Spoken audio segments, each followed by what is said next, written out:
दोस्तों स्वागत है आप सभी का एक बार फिर से आपके अपने YouTube चैनल डिफेंस पॉइंट पर। और हमारे आज के इस वीडियो में हम देखेंगे कोस्ट गार्ड नाविक एग्जाम की तैयारी के लिए रीजनिंग का एक नया टॉपिक जो कि आपका होने वाला है वेन डायग्राम। दोस्तों यहाँ से जो है आपको नाविक एग्जाम में एक क्वेश्चन देखने को मिल जाएगा, तो काफ़ी इंपॉर्टेंट आपके लिए हो जाता है और एक बहुत ही छोटा सा टॉपिक है जो कि एक ही वीडियो में आपका कवर हो जाएगा। तो वीडियो को पूरा ज़रूर से देखिएगा। और साथ ही आपको बोलना चाहूँगा कि अगर आप लोग हमारे चैनल पर पहली बार आए हैं तो चैनल को सब्सक्राइब कर लें और बेल आइकन को प्रेस कर लें ताकि आप लोगों को हमारे द्वारा दिए जाने वाले सभी अपडेट्स मिलते रहें। तो चलिए शुरू करते हैं हमारा आज का ये वीडियो बिना किसी देरी के। तो देखिए भाई लोग, फर्स्ट क्वेश्चन जो कि आपको यहाँ पर दिया हुआ है कि इनमें से कौन सा वेन आरेख जो है वो तीन वर्ग यानी कि पति, पत्नी और परिवार इनके बीच में सही संबंध को दर्शाता है। तो आपको बताना है कि पति, पत्नी और परिवार यानी कि हस्बैंड, वाइफ एंड फैमिली के बीच में वेन डायग्राम किस टाइप का बनेगा, ये आपको यहाँ पे बताना है। तो देखिए दोस्तों, इसके लिए आपका करेक्ट आंसर हो जाएगा ऑप्शन नंबर सी। अब देखिए ऑप्शन नंबर सी करेक्ट क्यों हो जाता है, तो हम लोग जानते हैं कि एक फैमिली जो होती है, ठीक है, उसी के अंडर आता है एक पति यानी कि हस्बैंड और एक पत्नी यानी कि वाइफ। तो ये आपका क्या हो जाएगा, ये आपका हो जाएगा फैमिली यानी कि परिवार, ठीक है। और ये आपका हो गया हस्बैंड यानी कि पति और ये आपका हो गया भाई वाइफ यानी कि पत्नी। तो कुछ इस टाइप का भाई वेन डायग्राम आपका यहाँ पे बनेगा। क्लियर है? चलिए बढ़ते हैं नेक्स्ट क्वेश्चन की तरफ। तो अब देखिए भाई क्वेश्चन नंबर 2, और यहाँ पर जो है आपको बताना है वेन डायग्राम जलेबी, मिठाई और खाने की योग्य वस्तुओं के बीच में, ठीक है, यानी कि इन तीनों के बीच में किस टाइप का वेन आरेख बनेगा ये आपको बताना है। तो यहाँ पर जो है भाई आपका करेक्ट आंसर हो जाएगा ऑप्शन नंबर सी। अब देखिए ऑप्शन नंबर सी वाला करेक्ट क्यों हो जाता है, तो हम लोग जानते हैं भाई लोग कि खाने की जो चीज़ें होती है, ठीक है, मैं इसको यहाँ पे एफ से रिप्रेजेंट करूँगा फूड को, ठीक है।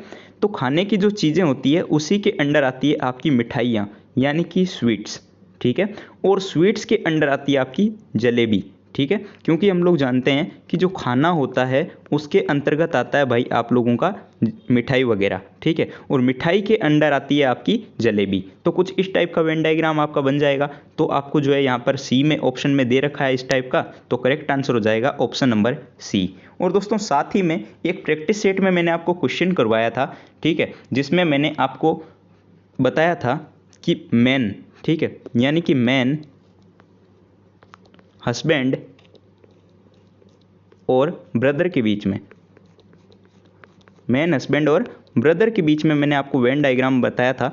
तो उसमें जो है काफ़ी लोगों को कन्फ्यूज़न हुई कि कुछ इस टाइप का वेन डायग्राम जो है वो आपका कैसे बन गया, ठीक है, कि भाई ऐसा वेन डायग्राम क्यों बना। तो देखिए भाई लोग एक चीज़ समझिएगा कि हम लोग जानते हैं कि ये हो जाएगा बाहर वाला आपका मैन। क्यों? क्योंकि देखिए मैन के अंडर ही आते हैं आपके ब्रदर और हस्बैंड दोनों, क्योंकि दोनों ही पुरुष है, ठीक है। तो भाई आपके अंडर में आ गए इन दोनों के।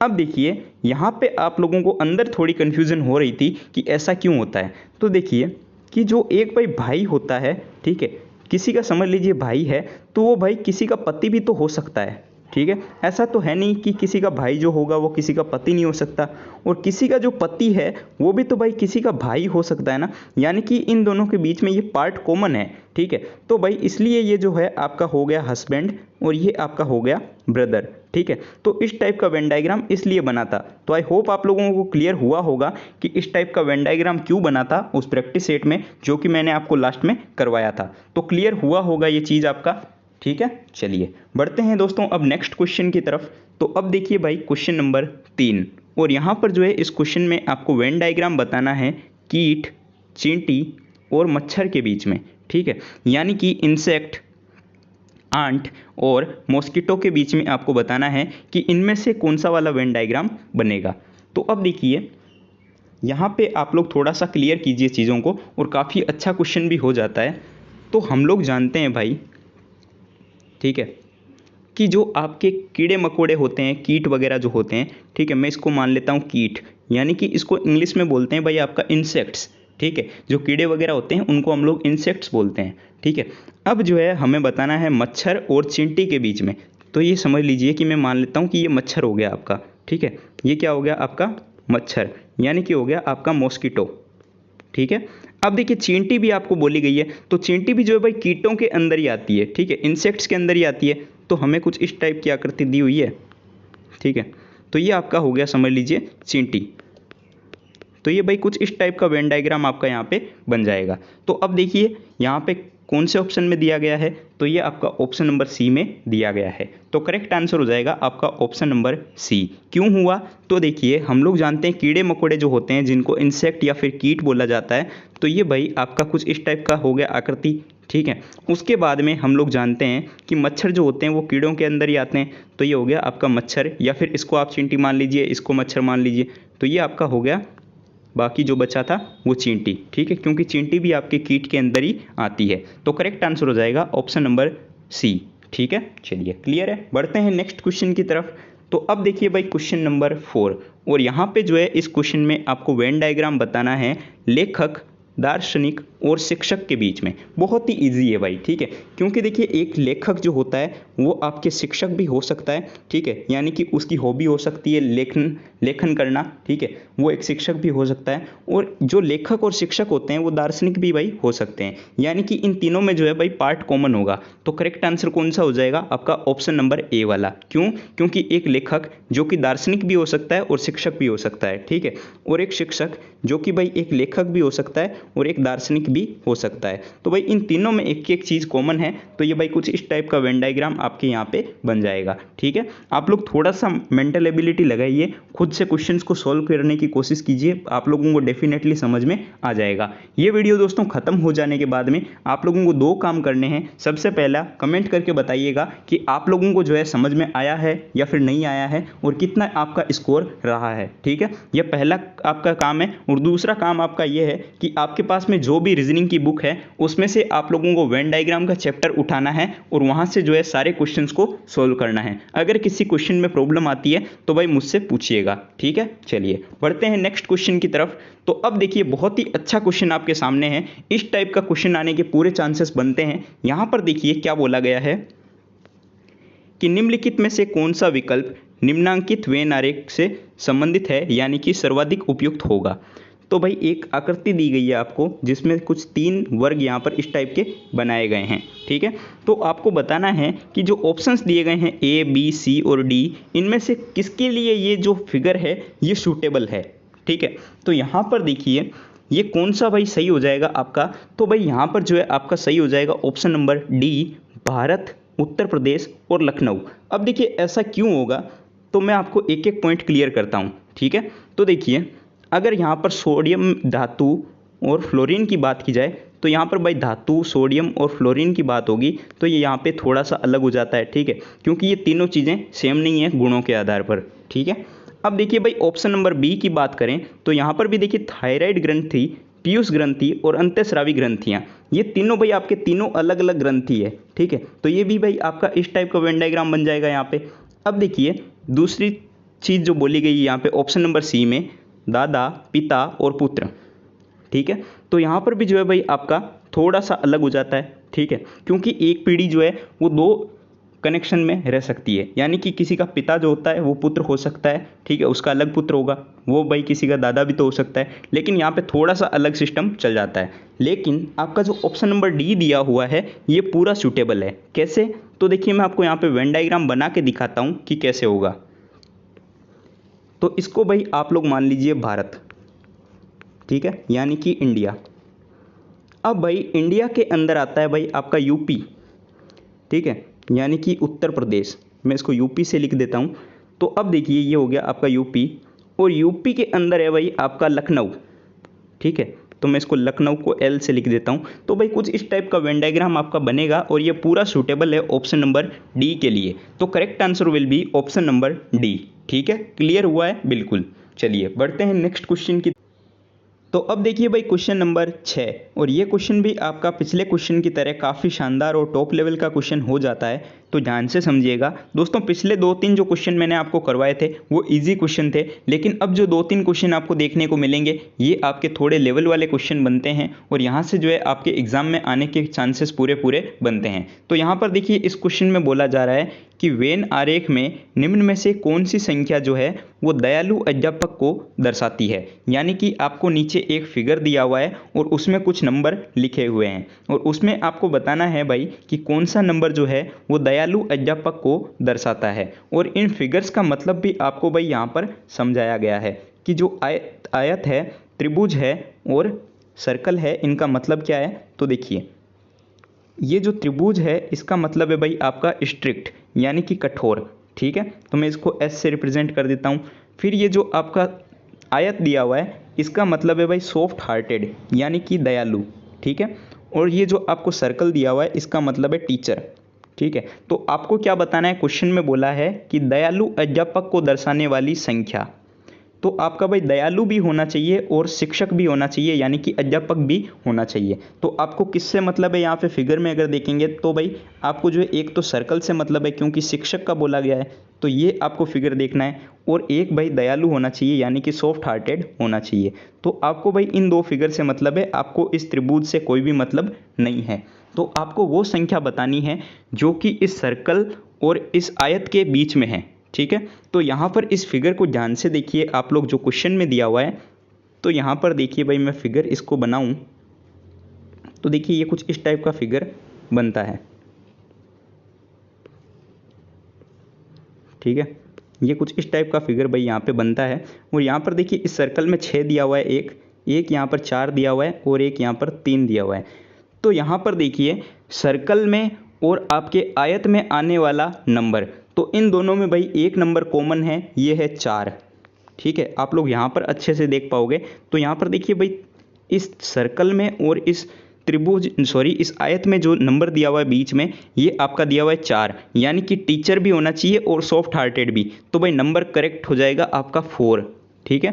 आई होप आप लोगों को समझ में आया होगा कि मैं यहाँ पे क्या बोलना चाह रहा हूँ, ठीक है। क्योंकि आपको यहाँ पे बताना था कि वो आकृति या फिर उसमें आकृति में दिया गया नंबर जो कि आपको दयालु अध्यापक को दर्शाता हो, ठीक है। तो ये भाई आपका इस सर्कल में भी है और ये आपका इस आयत में भी दिया हुआ है, ठीक है। तो नंबर कौन सा हो जाएगा, 4। क्लियर है। चलिए, तो भाई 4 जो है ये आपको ऑप्शन नंबर बी में दे रखा है, ठीक है। चलिए बढ़ते हैं अब नेक्स्ट क्वेश्चन की तरफ। तो अगला क्वेश्चन जो कि आपको यहाँ पर वेन डायग्राम बताना है खेल, फुटबॉल और छिपकली के बीच में। बहुत ही इजी क्वेश्चन है भाई। यहाँ पर हम लोग जानते हैं कि छिपकली जो है ये पूरी ही अलग हो गई। इसको भाई हम लोग इंग्लिश में बोलते हैं लिजार्ड, ठीक है। तो इसको मैं एल से रिप्रेजेंट कर देता हूँ। अब देखिए खेल जो होता है, ठीक है, यानी कि स्पोर्ट, तो मैं इसको एस से लिख देता हूँ। उसी के अंतर्गत आता है आपका फुटबॉल, ठीक है। तो ये हो जाएगा आपका एफ। तो भाई कुछ इस टाइप की आकृति यानी कि वेन डायग्राम आपका बन जाएगा। तो इस टाइप का भाई आपको ऑप्शन नंबर ए में दे रखा है। तो करेक्ट आंसर हो जाएगा ऑप्शन नंबर ए, खेल, फुटबॉल और छिपकली के बीच में बनने वाला वेन आरेख कुछ इस टाइप का बनेगा। क्यों? क्योंकि छिपकली जो है ये भाई आपका पूरी ही अलग चीज़ हो गई। फिर आ गया खेल, तो खेल का कुछ इस टाइप का बन गया और उसके अंदर आता है फुटबॉल, तो ये ऐसा बन गया, ठीक है। चलिए क्लियर हुआ होगा। तो बढ़ते हैं नेक्स्ट क्वेश्चन की तरफ। तो अब देखिए भाई क्वेश्चन नंबर 8, और यहाँ पर इस क्वेश्चन में क्या बोला जाता है, देखिए ध्यान से, काफ़ी अच्छा क्वेश्चन है कि प्रस्तुत चित्र में निम्नलिखित में से कौन सा विकल्प वेन आरेख हेतु सबसे अधिक उपयुक्त है, ठीक है। अब आपको यहाँ पर ऑप्शंस दिए गए हैं अंग्रेजी, Tamil, Hindi. Option number B में बोला गया है महिला, माँ और डॉक्टर। ऑप्शन नंबर सी यात्री, बस, रेलगाड़ी। और ऑप्शन नंबर डी प्रदूषण, हवा और पानी। तो भाई इसके लिए आपका करेक्ट आंसर हो जाएगा ऑप्शन नंबर ए, अंग्रेजी, तमिल और हिंदी। क्यों हो जाएगा? तो देखिए अंग्रेजी, तमिल और हिंदी ये तीनों ही भाई आप लोगों के अलग अलग भाषाएं हैं, ठीक है। तीनों ही अलग अलग भाषाएं हैं, तो तीनों के लिए अलग अलग ये सर्कल बन गए। तो भाई कुछ इस टाइप का वेन डायग्राम बन जाएगा आपका अंग्रेजी, तमिल और हिंदी के बीच में, ठीक है। क्लियर है। दूसरे ऑप्शंस को भी मैं आपको समझा देता हूं। देखिए महिला, माँ और डॉक्टर बोला गया है, तो हम लोग जानते हैं कि एक महिला जो कि एक माँ भी हो सकती है और एक डॉक्टर भी हो सकती है। तो भाई कुछ इस टाइप का वेन डायग्राम बन जाएगा। तो ये तो आपको यहाँ पे दिया हुआ ही नहीं है। फिर जो सी नंबर में आपको दिया गया है कि यात्री, बस और रेलगाड़ी, ठीक है। तो एक यात्री जो होता है ये आपका भाई बस में भी सफ़र करता है और रेलगाड़ी में भी करता है, ठीक है। तो ये भाई कुछ इस टाइप का बनेगा। तो ये भी आपको यहाँ पर नहीं दिया हुआ है। फिर देखिए हवा, प्रदूषण और पानी, ये तीनों भी भाई आपका अलग अलग चीज़ हो गया। तो भाई कुछ इस टाइप का तो यहाँ पे होगा ही नहीं। तो करेक्ट आंसर हो जाएगा ऑप्शन नंबर ए, अंग्रेजी, तमिल और हिंदी। ठीक है, आई होप आप लोगों को समझ में आया होगा। बढ़ते हैं नेक्स्ट क्वेश्चन की तरफ। तो अब देखिए भाई क्वेश्चन नंबर 9, और यहाँ पर इस क्वेश्चन में आपको वेन डायग्राम बताना है कलम, पेंसिल और कागज़ के बीच में। तो ये भी भाई आपका तीनों ही अलग अलग चीज़ है, यानी कि ये आपका हो गया पेन, ये आपका हो गया पेंसिल और ये आपका हो गया कागज़। ठीक है, अगर आपको ये बोल देता कि स्टेशनरी, ठीक है, तो स्टेशनरी के अंडर बोलता तो ये भाई आपका तीनों अंदर आ जाता, लेकिन यहाँ पर आपको तीनों अलग अलग चीज़ बोली गई है। ठीक है, यानी कि पेन, पेंसिल और कागज़ यानी कि पेपर। ठीक है, पेन, पेंसिल और पेपर के बीच में बोला गया था, तो ये तीनों चीज़ भाई आपकी अलग अलग हो जाएगी। करेक्ट आंसर हो जाएगा ऑप्शन नंबर ए। चलिए दोस्तों, अब हम देख लेते हैं आज के इस वीडियो का लास्ट क्वेश्चन। बहुत ही शानदार क्वेश्चन है, ध्यान से समझिएगा। इस क्वेश्चन में आपको एकदम लेवल वाला क्वेश्चन देखने को मिलेगा, और ये क्वेश्चन जो है आपका एसएससी तक के एग्जाम में आ चुका है। देखिए क्वेश्चन में क्या बोला गया है कि नीचे दिया गया वेन आरेख कन्नड़, हिंदी और तेलुगु के ज्ञान के संबंध में एक शहर में 1500 लोगों के सर्वेक्षण में परिणाम के बारे में जानकारी देता है। तो आपको ये बताना है कि केवल 2 भाषाएं जानने वाले व्यक्तियों की संख्या कितनी है, यानी कि इस फिगर में ऐसे कितने व्यक्ति हैं जो कि 2 भाषाओं को जानते हैं। ठीक है, तो 2 भाषाओं को जानने का मतलब क्या हुआ कि भाई अगर समझ लीजिए ये 3 फिगर आपको यहाँ पर दिए हुए हैं, तो आपको ऐसा पार्ट खोजना है जो कि आपके दोनों के बीच में मिलता हो। तो एक तो ये हो गया, ठीक है, अब देखिए एक पार्ट आपका ये हो गया, ठीक है, और एक पार्ट आपका ये हो गया। तो ये देखिए ये सर्कल जो है, इस सर्कल के बीच में भी संबंध दिखा रहा है ये पार्ट। ठीक है, फिर देखिए इस सर्कल को और इस सर्कल के अगर बारे में बात करेंगे तो ये पार्ट जो है इसके बीच में दिखा रहा है। ठीक है, तो देखिए भाई ये 3 पार्ट कॉमन आते हैं, और इन 3 पार्ट के बीच में जो आपकी नंबर्स लिखे गए हैं, अगर इन नंबर को हम ऐड कर देते हैं तो हमें पता चल जाएगा कि 2 भाषाओं को बोलने वाले लोग कितने हैं। तो पहले देखिए यहाँ पर आपको इन दोनों सर्कल के बीच में नंबर दिया हुआ है 150। ठीक है, फिर देखिए इन दोनों सर्कल के बीच में भी नंबर दिया हुआ है आपको 150। ठीक है, और यहाँ पर जो है इन दोनों सर्कल के बीच में भाई आपको नंबर दिया हुआ है 100। ठीक है, तो ये 150 प्लस 150 कितना हो जाएगा 300, और प्लस 100 कितना हो जाएगा 400, यानी कि 400 ऐसे लोग हैं जो कि दोनों भाषाओं को बोल सकते हैं। क्योंकि हमें यहाँ पर बोला गया था कि 2 भाषाओं को बोलने वाले लोग, तो हम यहाँ पर भाई देख सकते हैं इस वेन आरेख के द्वारा कि यहाँ पर जो है दोनों भाषाओं को बोलने के वाले लोग जो है इन 3 पार्ट में कॉमन होंगे, और 3 पार्ट के नंबर्स को जोड़ने पर हमें मिला 400। तो 400 जो है भाई आपको ऑप्शन नंबर सी में दे रखा है। तो दोस्तों इस क्वेश्चन के लिए हमारा करेक्ट आंसर हो जाएगा ऑप्शन नंबर सी 400। ठीक है, आई होप आप लोगों को सारे क्वेश्चन जो है समझ में आए होंगे। ठीक है, और वीडियो काफ़ी ज़्यादा पसंद आया होगा। दोस्तों अगर किसी भी क्वेश्चन को लेकर के कोई भी डाउट है तो नीचे कमेंट बॉक्स में कमेंट करके ज़रूर से बता दीजिएगा। ठीक है, और वीडियो कैसा लगा ये भी आपको ज़रूर से बताना है। अगर वीडियो पसंद आया हो तो इसको लाइक कीजिएगा, चैनल पर नए हो तो सब्सक्राइब कीजिएगा, और दोस्तों के साथ में शेयर करना बिल्कुल भी मत भूलिएगा। मिलते हैं एक नए वीडियो में नए टॉपिक के साथ में, तब तक के लिए जय हिंद दोस्तों।